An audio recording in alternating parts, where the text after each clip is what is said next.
Um jeito de você pensar na memória episódica é o seguinte: tente lembrar a última vez que você foi ao mar. Responder esse tipo de pergunta requer um tipo especial de memória, ou seja, um tipo de memória que te permite acessar eventos específicos localizados no determinado momento do seu passado pessoal, né? Responder esse tipo de pergunta requer o uso da memória episódica, né? O termo memória episódica foi criado pelo psicólogo canadense Endel Tuvin, né? A gente falou dele no primeiro vídeo dessa série, para enfatizar a diferença entre lembrar de eventos específicos e a memória semântica, né? Que diz respeito ao conhecimento mais geral sobre o mundo. A memória episódica, ela é um tipo de memória explícita, né? E, portanto, um tipo de memória de longa duração. Né? No vídeo passado a gente falou um pouco de memória implícita, de condicionamento, etc. Agora a gente está do lado de cá, a memória explícita. E a memória episódica é um tipo de memória explícita.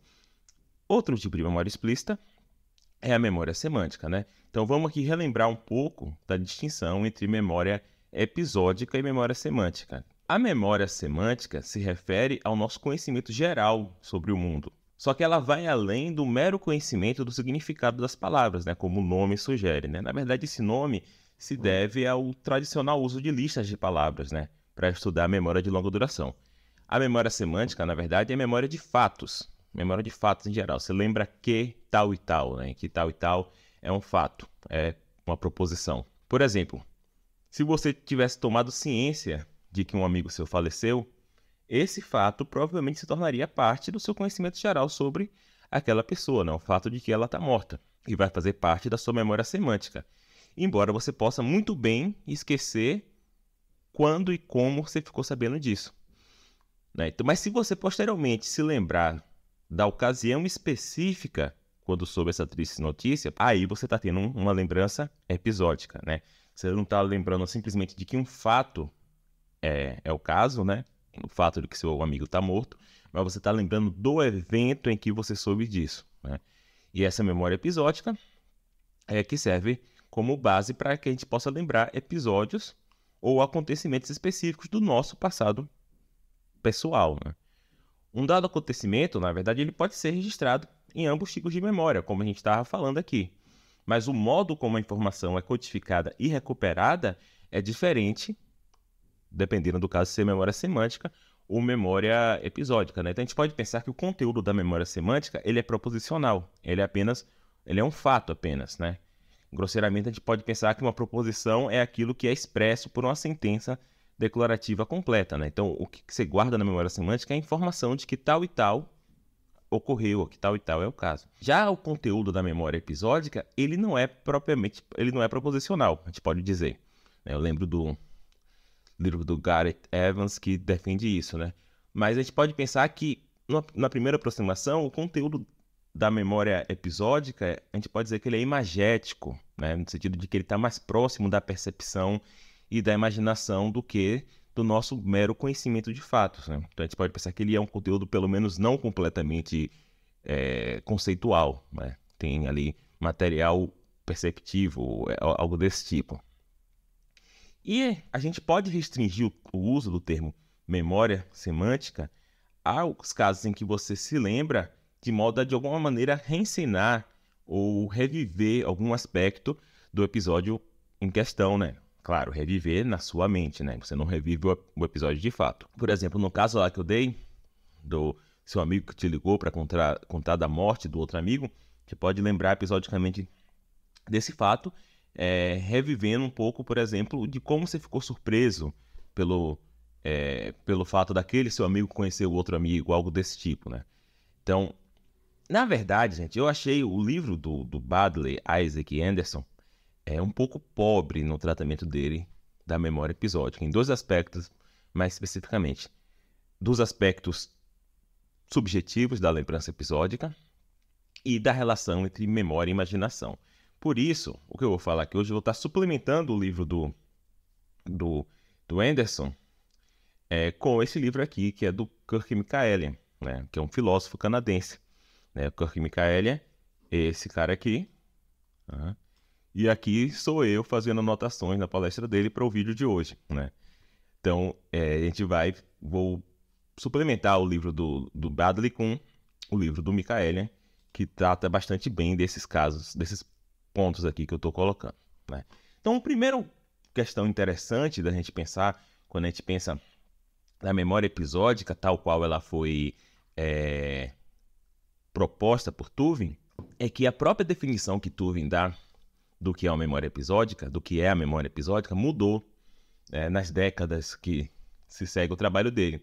Então, só a definição inicial, né, lá para a década de 70, esse livro aqui é de 72, esse artigo, Tuvin descreve a memória episódica como um sistema especializado responsável por armazenar e recuperar informações de eventos vivenciados, né? Então, memória episódica seria aquele sistema que guarda informações sobre o que aconteceu, quando aconteceu e onde aconteceu, né? Às vezes em inglês fala memória WWW, né? Where, when e how. How tem um W no final, né?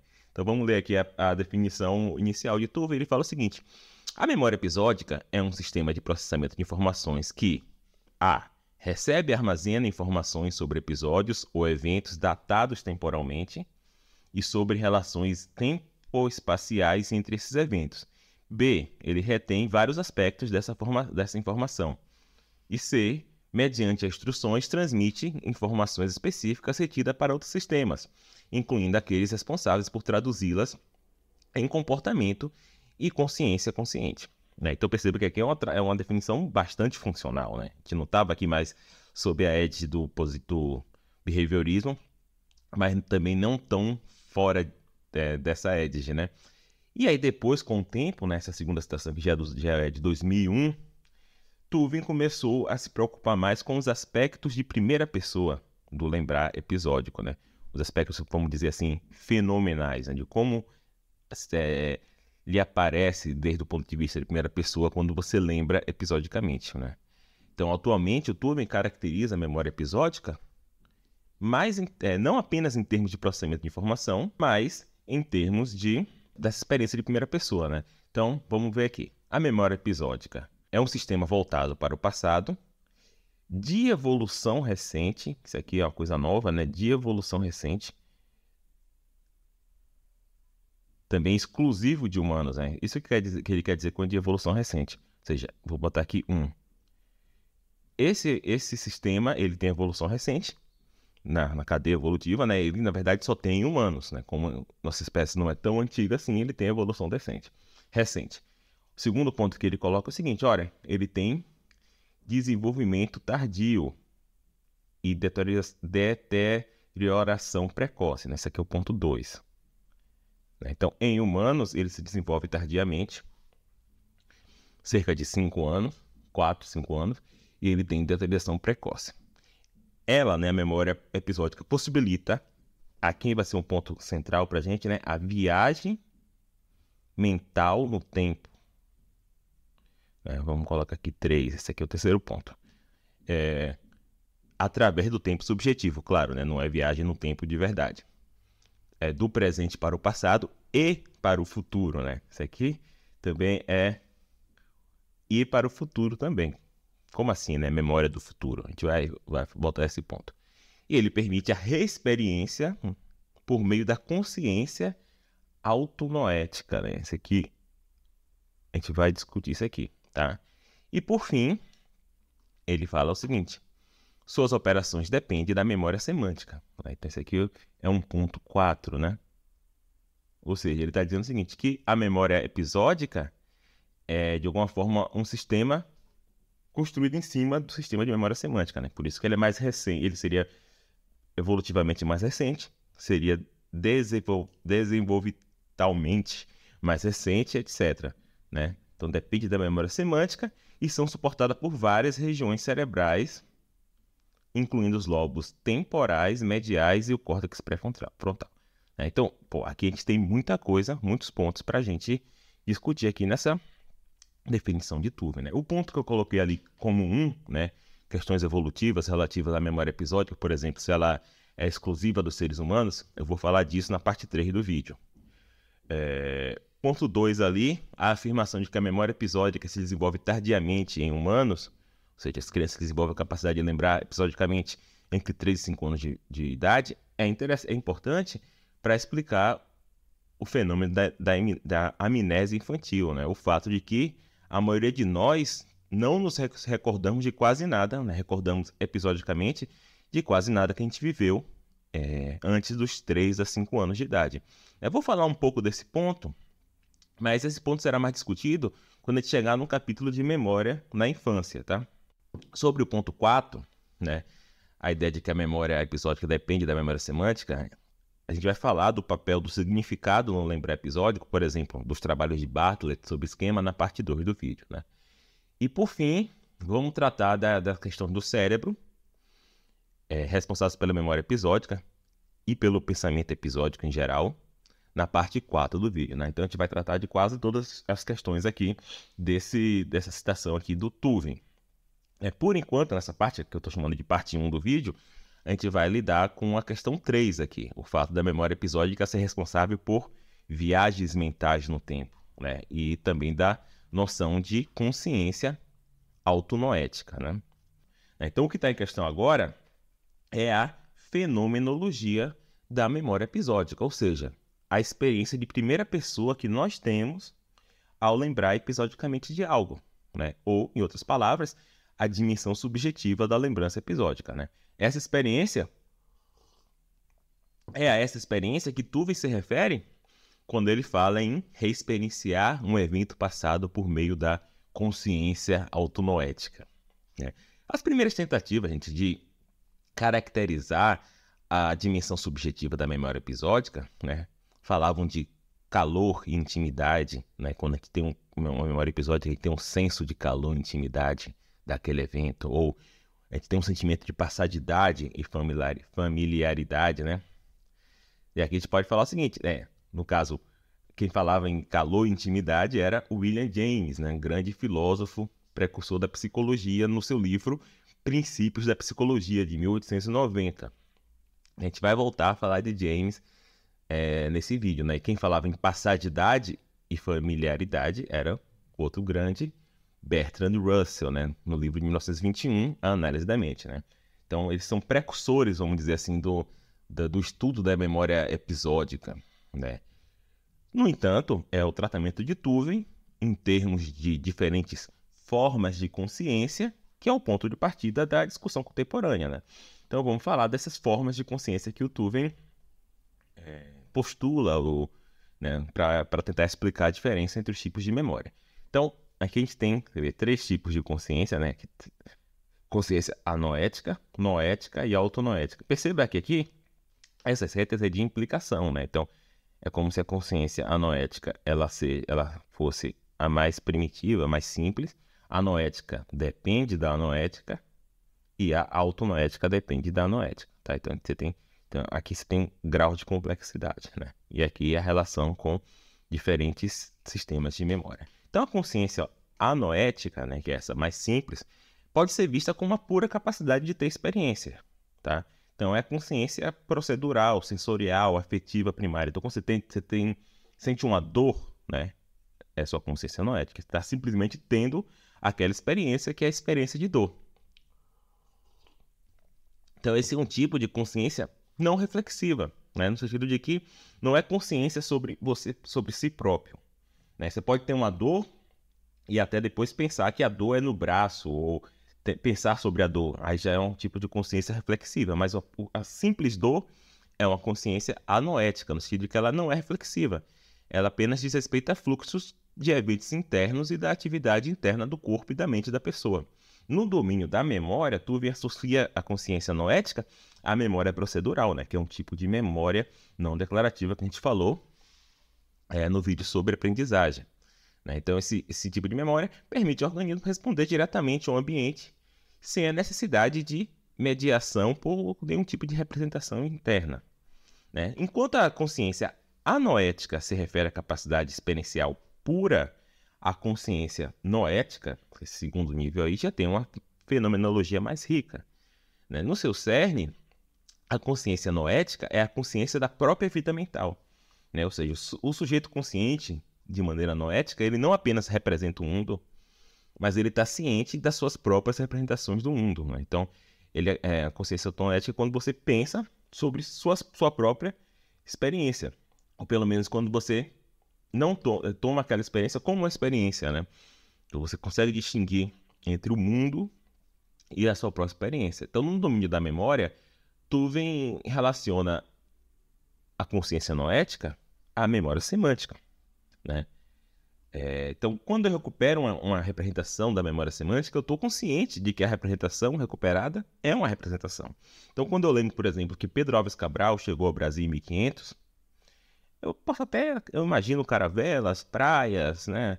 Pessoas com roupas da época ou sem roupas da época, né? Mas eu tomo essas imagens que eu estou tendo como representações, né? Eu não tomo isso daí como sendo uma experiência que eu estou tendo. Eu tomo isso aí como uma representação desse fato, né? De que é Pedro Álvares Cabral ter chegado ao Brasil em 1500.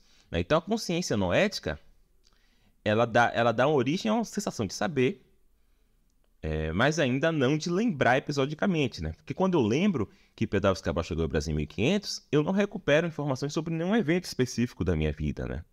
Que envolveu Cabral. Apesar de eu representar, vamos dizer que eu imagine Cabral chegando no Brasil, apesar de eu representar Cabral chegando no Brasil, eu não me represento como estou no presente no Brasil em 1500, né? Já a consciência autonoética está associada exclusivamente à memória episódica. Quando eu lembro episodicamente, a representação construída é apresentada a mim tanto como representando um evento que ocorreu em um momento específico do meu passado pessoal, mas a minha representação representa uma experiência que eu tive do evento. Então, eu não estou simplesmente, na consciência autonoética, eu não estou simplesmente representando o evento, eu estou representando minha experiência de um evento, né? Então, eu estou ciente de mim mesmo quando eu tenho consciência autonoética, como sujeito que esteve envolvido naquele evento, né? Então, na consciência noética, eu represento o evento e eu entendo que aquilo é uma representação, né? Mas na consciência autonoética, eu, além de representar o evento, eu represento a mim mesmo experienciando o evento, né? Então, por isso que ela é uma consciência mais reflexiva ainda, né? Então, obviamente, eu posso lembrar semanticamente e episodicamente do mesmo evento, né? Mas quando eu faço isso, a representação recuperada, né, quando eu lembro somente semanticamente, ela não tem, né? Vamos pegar aqui os termos de James, a sensação de calor e intimidade, né? Que identificam aquele evento como sendo parte do meu passado pessoal, né? Só quando a representação é impregnada de calor e intimidade pela autonoese que eu vou ter a sensação de que aquela memória me pertence, né? Porque eu estou representado dentro da memória, eu estou representado como experienciando aquilo, né? E que aquela experiência foi minha experiência, né? E além da autonoese, Tuvin também argumenta que a viagem mental no tempo envolve o que ele chama de cronoestesia, que é a representação do tempo pelo sujeito, né? Então, quando eu lembro episodicamente de um evento, eu represento como sendo parte do meu passado pessoal, né? Então, eu represento aquele passado em relação ao meu presente, né? Como sendo passado em relação ao meu presente. Então, esses dois pontos aqui, autonoese e cronoestesia. Uma explicação um pouco diferente, porém convergente, creio eu, sobre o que distingue o lembrar episódico do lembrar semântico é dada pelo filósofo Jérôme Docic, eu acho, no seu artigo de 2001 chamado Is Memory Purely Preservative? Então, ele defende que a capacidade de lembrar episodicamente depende da capacidade de ter pensamentos reflexivos, né? De ter metacognição. E o conteúdo da minha memória episódica seria não apenas a reprise de uma experiência passada, mas também contém o pensamento reflexivo. Eu lembro de ter visto isso, né? Então, algumas diferenças entre a explicação do Docic e a explicação do Tuvin, mas são bastante convergentes, eu acho, essas duas ideias. Então, Docic oferece essa hipótese para explicar exatamente o fato da amnésia infantil. O ponto é que a capacidade de metacognição ela aparece mais ou menos entre 3 e 5 anos, né? A capacidade de crianças terem pensamentos sobre seus próprios pensamentos aparece entre 3 e 4 anos. Por coincidência, a amnésia infantil ela acaba entre 3 e 5 anos, né? E a amnésia infantil, por coincidência, acaba entre 3 e 5 anos também. Então, será que nós temos amnésia infantil porque antes dos 3 a 5 anos a gente não tem capacidade de ter pensamento metacognitivo e esse pensamento é necessário para a memória episódica? Claro, isso aqui é uma hipótese, precisa ser testada cientificamente, mas eu acho que é uma boa hipótese.